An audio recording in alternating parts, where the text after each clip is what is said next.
ጤና ይስጥልን ክቡራትና ክቡራን እንዴት አላችሁ? የቅዳሜ ኢትዮ ቢዝነስ መሰናዷችን እነሆ ጀመረ።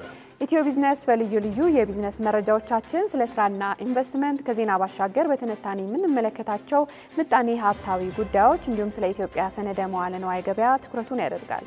በዛሬ መሰናዷችንም የተለያዩ ባጫጭርና በዝርዝር ወደ እናንተ የምናደርሳቸው መረጃዎች ይኖሩናል። ቃል ኪዳን ታደሰና ጥላሁን አያሌው አብረናችሁን እንቆያለን። ተመልካቾች ወደ ቀዳሚው መረጃችን እናመራለን። ኢትዮጵያ ወደ ቻይና የምትልካቸውን ምርቶች በአይነትና በመጠን ለማሳደግ የሚያስችሉ ስራዎች እየተከናወኑ መሆናቸውን በቻይና የኢትዮጵያ አምባሳደር ተፈራ ደርበው ገለጹ። አራተኛው የቻይና አፍሪካ የኢኮኖሚና ንግድ ኤክስፖ በቻይና ቻንግሻ ከተማ የተከፈተ ሲሆን ከኤክስፖ ጎን ለጎን የኢትዮጵያን አኩሪ አተር ተረፈ ምርት በቻይና ለማቅረብ የሚያስችል ስምምነት መፈረሙን የኢዜአ ዘገባ ያመለክታል። ስምምነቱን በቻይና የኢትዮጵያ ባለሙሉ ስልጣን አምባሳደር ተፈራ ደርበውና የቻይና የጉምሩክ አጠቃላይ አስተዳደር ምክትል ሚኒስትር ዋንግ ልጁንግ ተፈራርመውታል። አምባሳደሩ በዚህ ወቅት እንዳሉት ስምምነቱ ለኢትዮጵያ አዲስ የገበያ ዕድል ከማስገኘቱ በተጨማሪ ወደ ቻይና የሚላኩ ምርቶችን መጠን ከፍ የሚያደርግ ነው። በተመሳሳይ አምባሳደር ተፈራ ከቻንግሻ ሳተርን በርድ ኮፊ ኤልቲዲ መስራችና ሊቀመንበር ሚስተር ዉ ጁን ጋር የኢትዮጵያ ቡናን እሴት ጨምሮ ለቻይና ገበያ ለማቅረብ እንዲቻል የመግባቢያ ስምምነትም ተፈራርመዋል። ኩባንያው የኢትዮጵያ ቡናን በብዛት በመግዛት ለሌሎች የቻይና ቡና ኩባንያዎች ለማከፋፈል ቆልቶ ለማዘጋጀት ለመፍጨትና የቡና ምርቶች ለማዘጋጀት እንደ ግብዓትነት የሚጠቀም መሆኑ ተገልጿል። ወደ ሌላኛው መረጃችን እንለፍ። በ2017 በጀት ዓመት 10 ወራት ውስጥ ከ100 ሚሊዮን ዶላር በላይ ገቢ መገኘቱን የኢትዮጵያ እንስሳት ልማት ኢንስቲትዩት አስታወቀ። የኢንስቲትዩቱ ዋና ዳይሬክተር ዶክተር አስራት ጤራ ለኢዜአ እንደገለጹት በ2017 በጀት ዓመት ከስጋ ከእርድ ተረፈ ምርት ከማር ከሰምና ሰም ውጤቶች ከወተትና የወተት ተዋጽኦች 122 ሚሊዮን የአሜሪካን ዶላር ገቢ ለማግኘት ታቅዶ እየተሰራ ስለመሆኑ ተናግረዋል።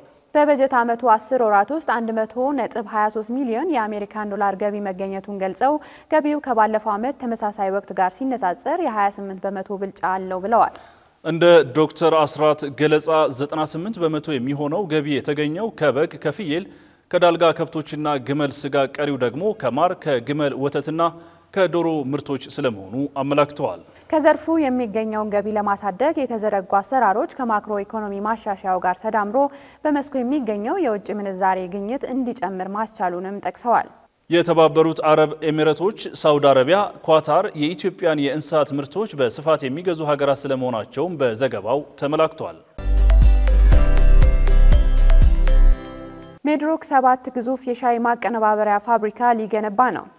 ሜድሮክ ኢንቨስትመንት ግሩፕ 7 የሻይ ቅጠል ፋብሪካ ሊገነባ መሆኑን የግሩፕ ዋና ስራ አስፈጻሚ አቶ ጀማል አህመድ ገልጸዋል።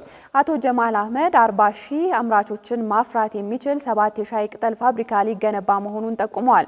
ፋብሪካው የሚገነባው ሜድሮክ ከእርሻ መሬቱ በ20 ኪሎ ሜትር ውስጥ እንደሆነም ተናግረዋል። እንደ የኢትዮጵያ ፕሬስ ድርጅት ዘገባ በተጨማሪ ሜድሮክ በጅማና የኢሉባቡር ዞኖች በ4000 ሄክታር መሬት ላይ 1000 አርሶ አደሮችን በማደራጀት ከፍተኛ የሻይ ቅጠል ምርት እያመረተ እንደሚገኝ ገልጸዋል።